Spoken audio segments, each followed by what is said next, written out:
This deck I saw on my Facebook page, and a person named Tarot King shared it, so go check him out. He's on Facebook as Tarot King.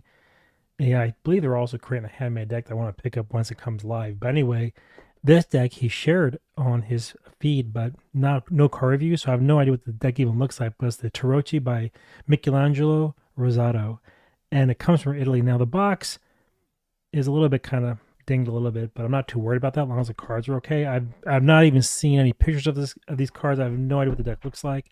I've never seen a walkthrough, so we're gonna do it here today. Now, if you want the link where I got this deck from, I'll try to drop it in the description below, but I don't know if you're gonna be able to get it because it was really hard to find. And you don't want to get it through imports because the tariffs would probably be expensive.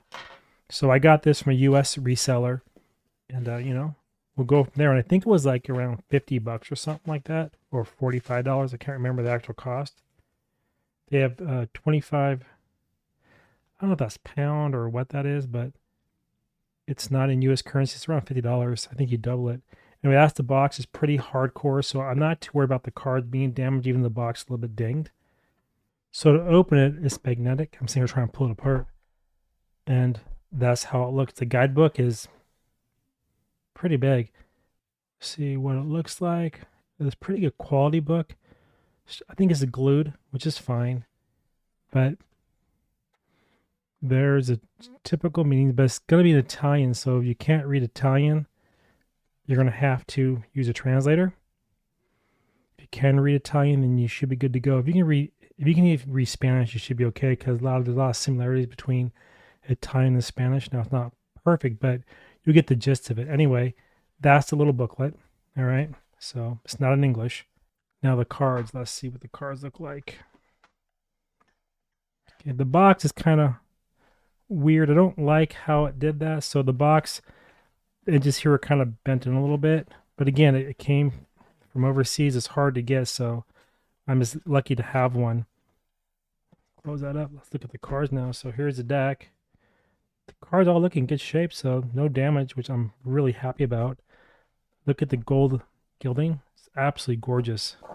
The quality, the stock, it's not bad. It's a nice matte finish. There's the back of the cards. That's a little bit of a bummer. The card right there is a little bit kind of messed up, but that happens, right? You can't get things in the US anymore because of all the tariff bullshit. So it's got a little bit of a ding on the card. I can deal with that.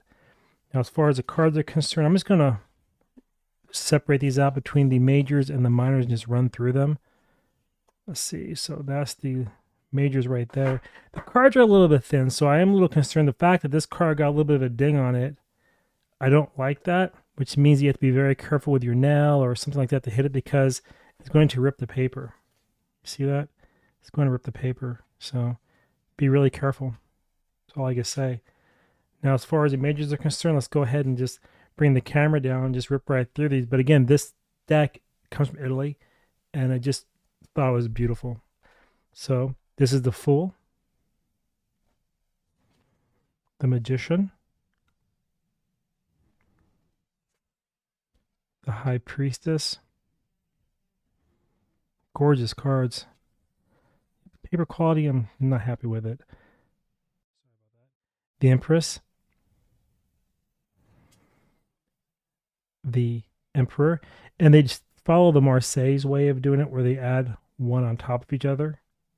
So rather than the I and the V, the 1 and the 5, they subtract, they just add. It's additive, not subtractive.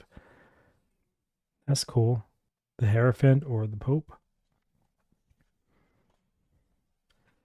The Lover's card, that's a beautiful card. The Chariot. I love that.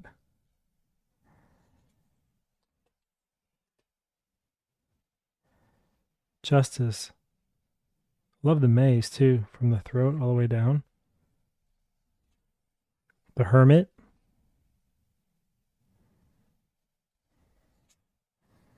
Wheel of Fortune.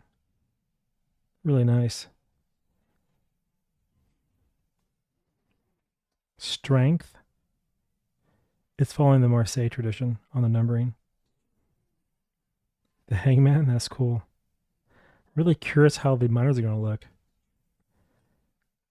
Skeleton the Death card. That's wild. Gorgeous card. These are really pretty cards. There's Temperance. The Devil. That's wild. The Tower. That's a really cool Tower card. And the red really shows the energy in the card. Beautiful coloring. See that? Gorgeous, gorgeous card. And the checkerboard floor. Got that Masonic vibe to it. The Star. The Moon. That's cool. The Sun. Nice. Judgment. Huh. And then the World. Absolutely beautiful. I love the art on this deck. So now we're gonna go and rip through the minors, and so what I'll do is I'll line them up side by side and just look at them as a whole collection versus one suit at a time.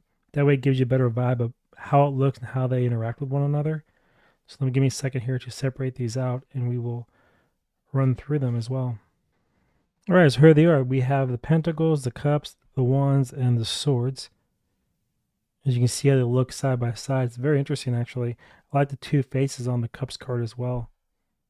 I don't know the actual meaning of what that implies, but I find interesting even the two roosters here as well. That's an interesting rendition. You have I like the fact you have the hands, but the cup, yep, and then the pentacles is like a tongue or something. It looks like a face almost. Looks almost alive. The pentacles, and that's your earth, right? Okay. The twos. I like the artwork though. It's really well done. But I don't like the paper quality. I'm a little concerned about that. A little frustrating. Okay. Next is the threes.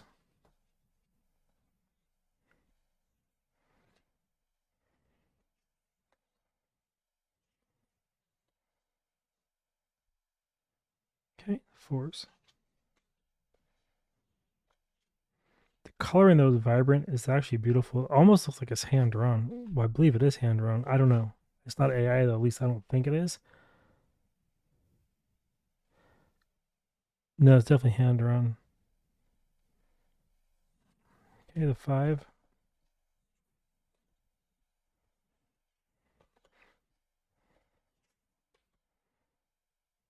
Hmm.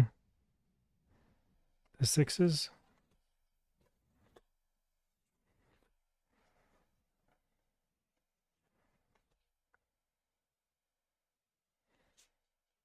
Now we have the sevens. That's a really interesting rendition of the Seven of Pentacles, and I'll come back to that in a minute.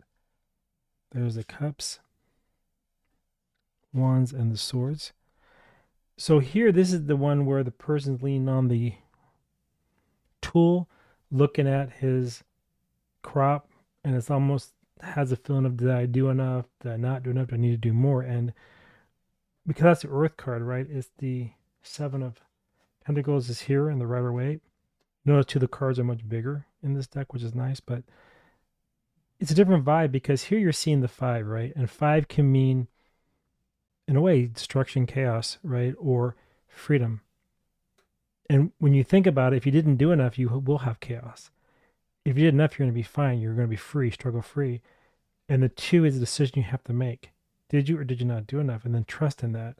And that's why I think the way they rendered this seven works extremely well. It's nicely done. Now we're going to go to the eight.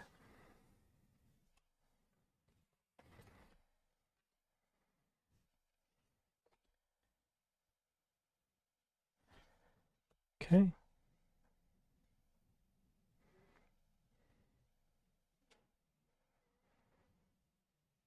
See, the Eight of Pentacles is also around mastering your craft, and here it feels perfectly balanced.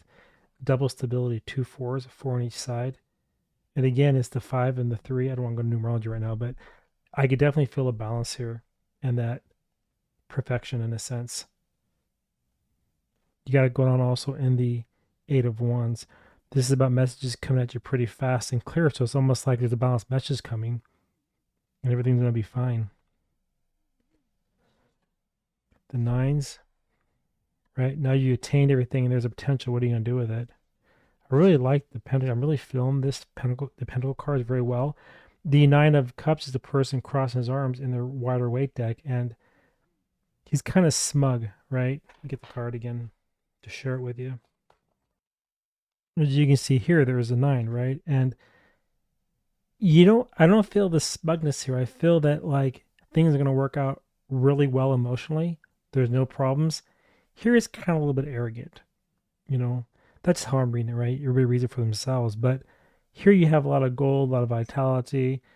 It's just very calm and soothing, very happy. Here is like something's hidden behind you. What is it, right? Again, a totally different vibe between the Rider-Waite and the Marseille.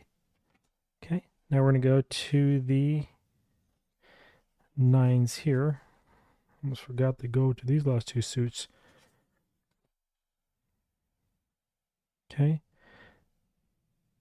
This is the 9 of Swords where they're sitting up in bed and just can't sleep, right? They keep themselves up at night, just total anxiety.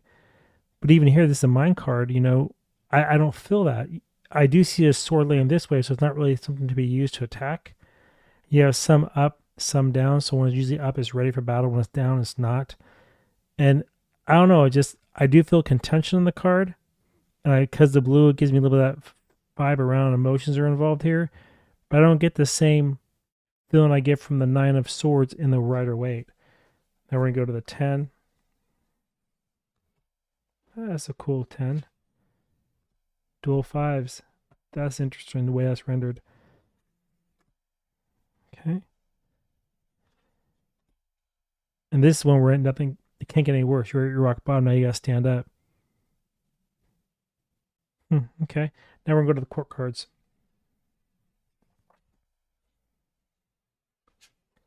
So these are the pages. And everybody's holding their own suit, which is interesting. I like how they have feminine energy too throughout this.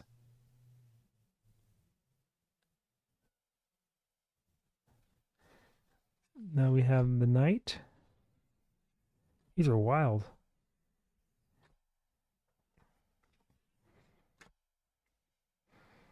So wands and swords are active. You can feel the active here. Also see the thing on his shoulder. The Chariot has that in the major arcana. So this may be him growing into the Chariot to master. Active as well. And that's interesting. The animals, that's a horse. What is this, like a tiger or something? No, it's a lion, a tiger, cheetah, zebra. It's really a beautiful deck. Now we're going to go to the queens. What a wild vibe.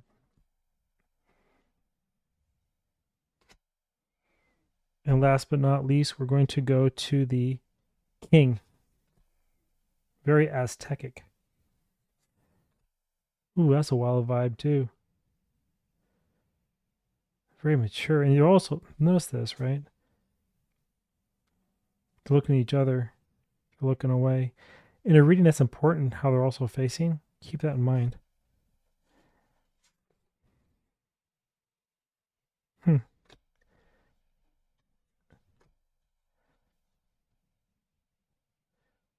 That's wild, man. What a wild deck. Yeah, I'd buy it. I'd buy it. I'm not going to be reading with it, but I definitely would buy it. How it shuffles, probably just fine. But that does bother me, though. That one card is kind of screwed up. Dang, that really sucks. You always can't get them perfect, though. Sometimes that just happens in ship. But now they are kind of big, so it's hard to get your hand around them. So you look at the size difference between the traditional tarot deck and this one. See, it's much taller. I'll make it even so you can see it. See that? It's got about a good ½ inch on it, so it's a little bit harder to hold. So if I'm going to shuffle this deck, I have to do it sideways. I wouldn't be able to get my hand around to do it the other way. And they shuffle okay. A little bit stiff, but they're brand new too. But I do like the gold gilding. I think it'll rub off, though, pretty easily in time. Just feels like that. I think the cards are going to kind of get marked up in time as well. So be careful of that because it does feel very paper-like. But other than that, a shuffle's fine. And I really do like the cards. So I would recommend buying them if you're into this type of a deck. Again, this is the Tarocchi deck. And again, it came from Italy and was hard to find. So if this is something you'd want to pick up, I will drop the link. And if you sign up for my newsletter, you also can get updated on all these kind of cool decks I'm picking up lately and different ways to read cards and just learn quite a bit. So anyway, the deck here is, one more time, the Tarocchi deck by Michelangelo Rossato. And I would definitely say it's worth the buy. But the directions are in Italian, so if you can't read Italian, that may be an issue for you. But again, just go off your vibe, go off the traditional meaning, you'll be fine. Anyway, that's all I got. Again, head over to wordwithtwist.com, sign up for my newsletter, or become a member. And I think you're going to enjoy it because you're going to learn tarot, Lenormand, and numerology with me. All right, see y'all later. Bye.